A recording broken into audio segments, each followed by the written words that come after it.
सो 1 second के लिए imagine करो कि तुम एप्पल स्टोर में एंटर करते हो। तुम्हारा ओल्ड फ़ोन परफेक्टली काम कर रहा है, बस एक बैटरी थोड़ी जल्दी ड्रेन होती है। स्क्रीन पे एक छोटा-सा क्रैक है बट स्टिल यूज़ेबल है। तो दोस्तों आज हम लोग देखेंगे डेट्रॉयट इफ़ेक्ट के बारे में और ये साइकोलॉजिकल मनी ट्रैप हम लोग को कैसे इफ़ेक्ट में लाता है और हम लोग कैसे एक थॉट प्रोसेस में ही स्टक रहते हैं, एक लूप में ही फँसे रहते हैं। तो चलिए हम लोग स्टार्ट करते हैं। तो जैसे एक एग्ज़ाम्पल मैंने लिया कि आईफ़ोन का, तो मैं उसी एग्ज़ाम्पल को लेकर आगे बढ़ता हूँ। फिर तुम अपने आप को कन्विंस करते हो कि अब अपग्रेड लेना ज़रूरी है, प्रोडक्टिविटी के लिए है, वर्क के लिए है। और तुम सीधा 1 लाख उड़ा देते हो एक नया आईफ़ोन प्रो मैक्स लेने के लिए, ठीक है? स्टोर से बाहर निकलने के बाद ही एक फीलिंग आती है कि लाइफ़ सेट है यार, अब मेरे पास एक आईफ़ोन आ गया। ये एग्ज़ाम्पल किसी भी चीज़ को लेके हो सकता है। एक आईफ़ोन किसी के लिए आईफ़ोन हो सकता है, किसी के लिए आईपैड हो सकता है, किसी के लिए एक नया कुछ भी हो सकता है, ठीक है? बट क्या स्टोरी वहीं पे ख़त्म हो जाता है? मैं आईफ़ोन ले लिया, स्टोरी वहीं पे ख़त्म हो जाता है क्या? नहीं, इसमें क्या होता है कि कार में आप बैठते हो, आप स्टोर से निकलते हो, स्टोर से निकलने के बाद आप सोचते हो, "अरे यार! इसका चार्जर अभी लेना बाकी है।" ठीक है? फिर आपको लगता है बिल्कुल बेकार लगने लगता है कि पुराना चार्जर से हम ये चार्ज नहीं करेंगे। यार 1 लाख का फ़ोन को मैं 200 के केबल से चार्ज करना अजीब लगता है, ठीक है? चलिए, मैक चार्जर का आप 3 से 4 हज़ार एक चार्जर का आप एक्स्ट्रा कॉस्ट ऐड कर लीजिए, ठीक है? अ, फिर घर जाते हो, ओल्ड कवर देखते हो, अरे! ये तो चीप लग रहा है, मैं आईफ़ोन लिया हूँ तो इतना चीप कवर नहीं लगाऊँगा, एक प्रीमियम क्वालिटी का आईफ़ोन कवर लगाऊँगा इसमें। तो लेदर केस आपको आईफ़ोन का मान लीजिए 3 से 4 हज़ार आपका बैठता है, ठीक है?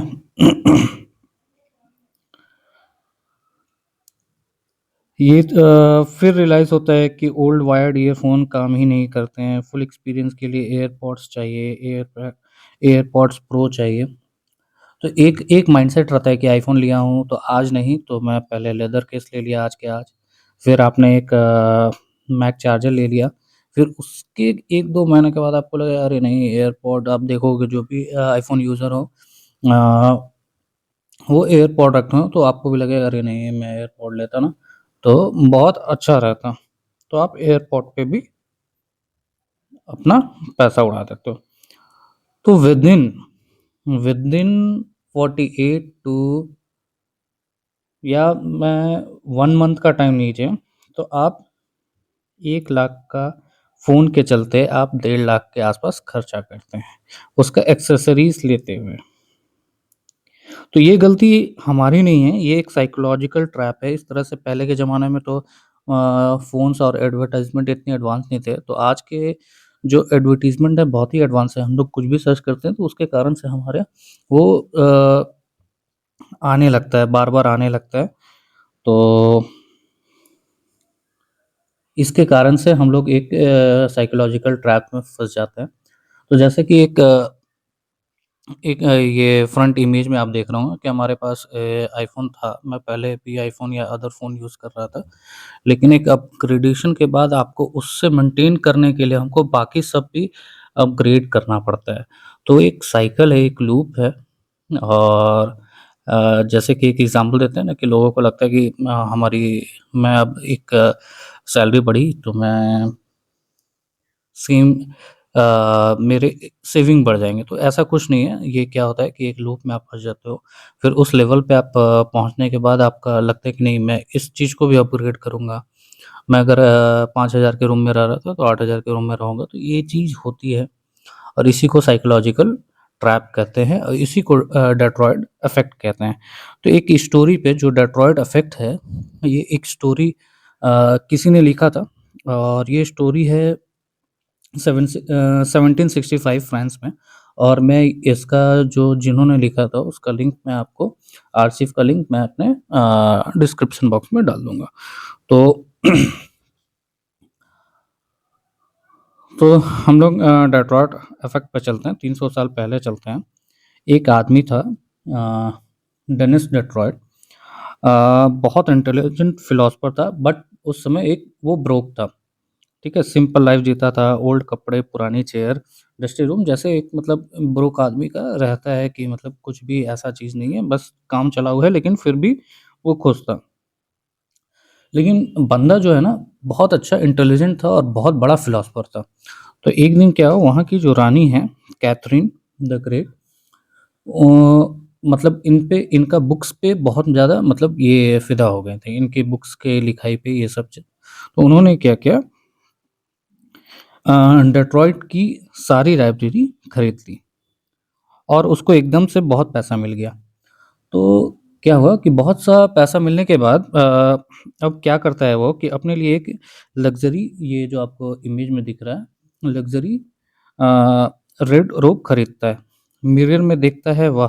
क्या लाइफ़ है, ठीक है? फिलॉसफर था तो अपने के लिए एक रेड न्यू रोब खरीदता है। बट प्रॉब्लम यहाँ स्टार्ट होती है। उसके पास पैसा आ गया, रोब आ गया, सब आ गया, ठीक है? बट प्रॉब्लम क्या स्टार्ट होता है, ठीक है? उसको लगता है कि ये रूप तो अमेज़िंग है, बट मेरा डेस्क बेकार लग रहा है, डेस्क रिप्लेस कर दो, फिर हमारा जो रग्स होते हैं उसको रिप्लेस कर दूँ।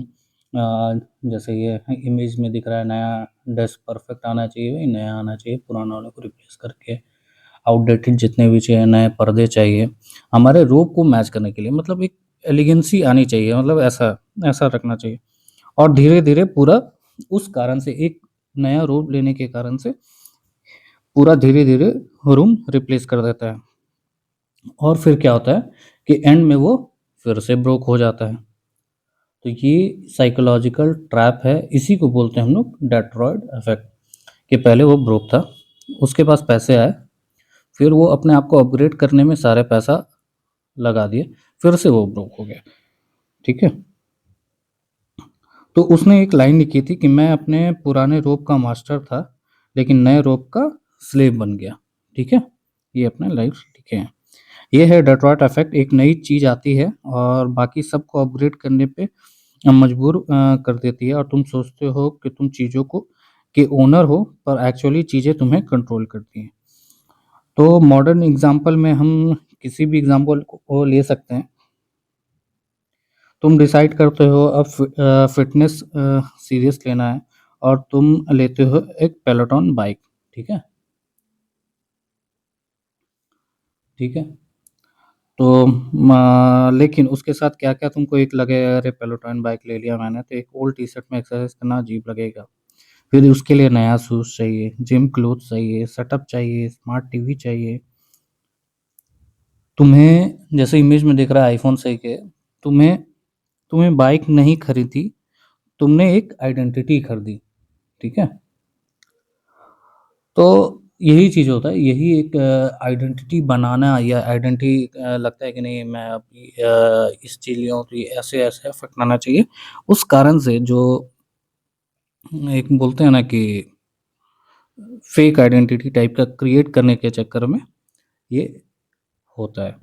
तो इंसान को कंसिस्टेंसी चाहिए। अगर तुम अपने आप को एक नॉर्मल गाय समझते हो, तो नॉर्मल लाइफ़स्टाइल कंफर्टेबल लगता है। बट अगर तुम एक लग्ज़री चीज़ लेते हो, जैसे पोर्शे, तो तुम्हारी आइडेंटिटी चेंज हो जाती है, जिसके कारण से ये इफ़ेक्ट स्टार्ट हो जाता है।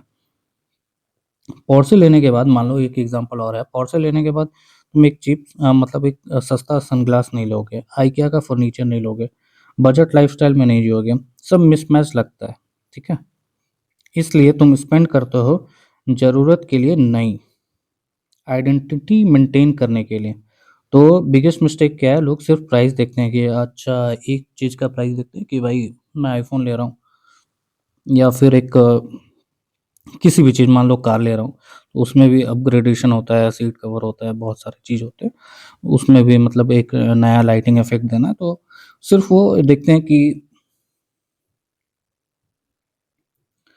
सिर्फ एक चीज़ का कॉस्ट देखते हैं, जिसके कारण से बाद में अपग्रेडेशन के कारण एक लूप में फंस जाते हैं। हमें क्या देखना है, एक टोटल कॉस्ट क्या है, ठीक है? उस चीज़ का टोटल कॉस्ट क्या है? तो एग्जांपल के लिए मैं एक किचन रेनोवेशन का बात कर लो। किचन रेनोवेशन की बात है, 10 लाख आप इन्वेस्ट कर दो।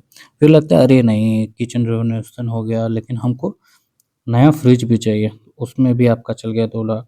फ्लोरिंग भी नया चाहिए, 5 लाख। फर्नीचर भी नया चाहिए, 10 लाख। किचन रेनोवेशन मतलब आपका कैबिनेट्स हो गए या फिर पेंटिंग हो गया। तो आप टोटल आप देखो कि सारा रिप्लेसमेंट के बाद 25 से 30 लाख होता है, क्योंकि नया रेनो आप नहीं चाहोगे कि पुराना चीज़ आप उसमें। तो हिडन ट्रुथ क्या है कि न्यू चीज़ लेने के बाद ना तुम उसे यूज़ नहीं करते, तुम उसे प्रोटेक्ट करते हो, ठीक है? न्यू वाइट सोफ़ा, गेस्ट को मना, डॉग को मना, किड्स को मना। तुम घर में नहीं रहे, तुम एक म्यूज़ियम मेंटेन कर रहे हो। तो इसका सबसे पहला एग्ज़ाम्पल आप देख लो। जैसे कि एग्ज़ाम्पल मैं एक नया घर का भी लिया। जैसे कि एक सिंपल एक हाँ, हमारा एक मैंने प्लेस्टेशन लिया, तो उसके साथ सिर्फ़ आप 50,000 प्लेस्टेशन 5 के लिए 50,000 सिर्फ़ इन्वेस्ट नहीं कर रहे हो। इसके बाद आप सारे गेम्स खेलने के लिए उसके ऊपर जितने भी आप गेम्स बाय करो, वो एक्स्ट्रा आपका ये ट्रैप है। तो इसी को हम लोग डेट्रॉयट इफ़ेक्ट बोलते हैं कि हम एक चीज़ खरीद लेते हैं, उसके पीछे फिर ऐसे लगातार इन्वेस्टमेंट होते रहता है, जिसके कारण से हम फिर से ब्रोक हो जाते हैं, ठीक है? तो इसके लिए आपको सिस्टम कॉस्ट सोचना होगा पहले से, लॉन्ग टर्म सिस्टम कॉस्ट, उसको मेंटेन करने का कॉस्ट आपको सोचना होगा।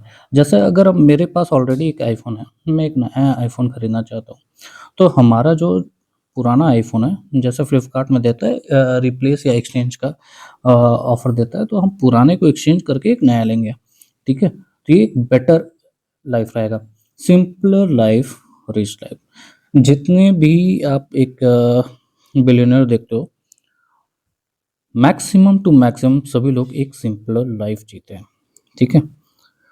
तो थोड़ा फाइनल ये कॉन्सेप्ट थ्योरी नहीं है, ये तुम्हारी लाइफ में ऑलरेडी चल रहा है। हर बार जब तुम कुछ नया लेते हो और बाकी सब बेकार लगने लगता है, वही डेट्रॉयट इफेक्ट है। तो कंज्यूमरिज्म तुम्हें कराता है बस एक और परचेज लाइफ सेट हो जाएगी। रियलिटी एक परचेज पजल सॉल्व नहीं करता, पूरा गेम रीसेट कर देता है। तो दोस्तों, आज के लिए यहीं, फिर मिलते हैं नेक्स्ट वीडियो में।